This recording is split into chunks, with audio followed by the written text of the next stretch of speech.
Dinuka with Electro. ආයිබෝවන් ඉතින් යාළුවනේ කොහොමද ඔයගොල්ලන්ට මම අද රිපෙයාර් කරන වීඩියෝ එකක් තමයි ගෙනාවේ. ඉතින් යාළුවනේ අපි බලමු කොහොමද මේක රිපෙයාර් කරන්න කියලා. පෝර්ටබල් ස්පීකර් වලගාවත් ඇති ඒවේ charge කරන port එක කැඩුනොත් මොකද කරන්නේ? ඉතින් යාළුවනේ ඒකට විකල්පයක් තමයි මම අද ඔයගොල්ලන්ට ගේන්නේ. මේක අපි හදන විදිය බලමු. දැන් අපිට මේක රිපෙයාර් කරන්න අවශ්‍ය වෙනවා අපිට පොඩි මොඩියුල් එකක්. ඒක තමයි TP4056 කියන මොඩියුල් එක. මීට පෙර මම වීඩියෝ එකකින් TP4056 කියන මොඩියුල් එක ගැන වීඩියෝ එකක් දාලා තිනවා. ඔයාලට ඒක බලන්න පුළුවන්.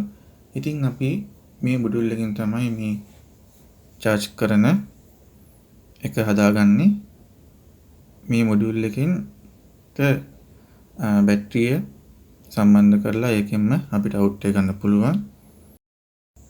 අපි දැන් බලමු මේ TP4056 කොහොමද අපි මේක සම්බන්ධ කරගන්නේ කියලා. බැටරිය සහ අවුට් එක. ඉතින් මේ තියෙන විදිහට මැද්දේ තියෙන කණු දෙක දනරින බැටරියට දෙපැත්තේ තියෙන කණු දෙකෙන් අපිට අවුට් එක ගන්න පුළුවන්. ඒකට තමයි මම සම්බන්ධ කරලා තියෙන්නේ මොඩියුල් එකේ බැටරියට එන පින් එකට තමයි මම එක සෙට් කරලා තියෙන්නේ. එතකොට අපිට කිසිම ගැටලුවක් නැතුව මේක බැටරියෙන් පාවිච්චි කරනවා වගේ පාවිච්චි කරන්න පුළුවන් මේක ඔන් කරලා.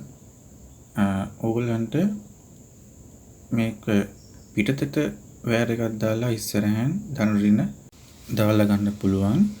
එතකොට ඔයගොල්ලන්ට මේක USB data cable එක කපලා ඔයාලට පුළුවන් දනරින ඒකට මොඩියුල් එකට සම්බන්ධ කරලා ඒකට පවර් එක දීලා මේ බැටරිය charge කරගන්න. ඉතින් අපි දැන් යමු මේක කොහොමද වැඩ කරන්න කියලා අපි මේක සම්බන්ධ කරගෙන. ඉතින් මම ඔයගොල්ලන්ට මේ සම්බන්ධ දේවල් කෙටියෙන් තමයි කියන්නේ තේරෙන විදියට. ඔයාලට නොතේරෙන දේවල් තියෙනවා නම් අනිවාර්යයෙන්ම කමෙන්ට් කරන්න. ඉතින් හරි අපි දැන් මේක අපි පවර් ඔන් කරලා බලමු. මේක කොහොමද සවුන්ඩ් එක කියලා බලන්න. මම දැනට මේකට USB port එක කනෙක්ට් කරනවා charge වෙන්න. දැන් මේක ඔයගොල්ලන්ට පේනවා ඇති. දැන් මේක ඉන්ඩිකේට් කරනවා රතු වෙනුයි. දැන් මේක charge වෙනවා. දැන් අපි මොඩියුල් එක ඔන් කරලා බලමු.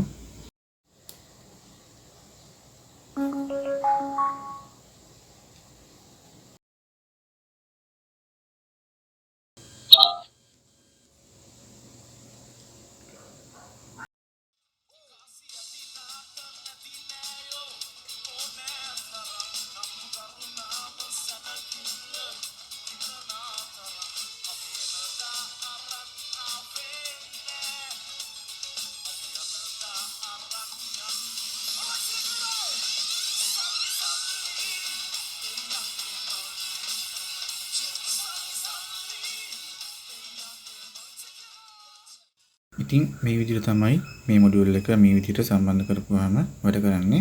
කිසිම ප්‍රශ්නයක් නැතුව ඔයාලට මේක වැඩ කරන්න පුළුවන්. ඉතින් යාළුවනේ මම හිතනවා මේකට ගොඩක් වැදගත් වෙයි කියලා. මාව subscribe කරන්න, bell icon click කරගන්න. ඔයාලුත් කියන අනිවාර්යයෙන්ම subscribe කරන්න. මම හිතනවා ඔයාලට මේක තේරෙන්නේ නැති කියලා. නොතේරෙන තැනක් තියෙනවා නම් අනිවාර්යයෙන් comment කරන්න. ඉතින් යාළුවනේ නැවත අපි මේ වගේ වීඩියෝ එකකින් හම්බෙමු.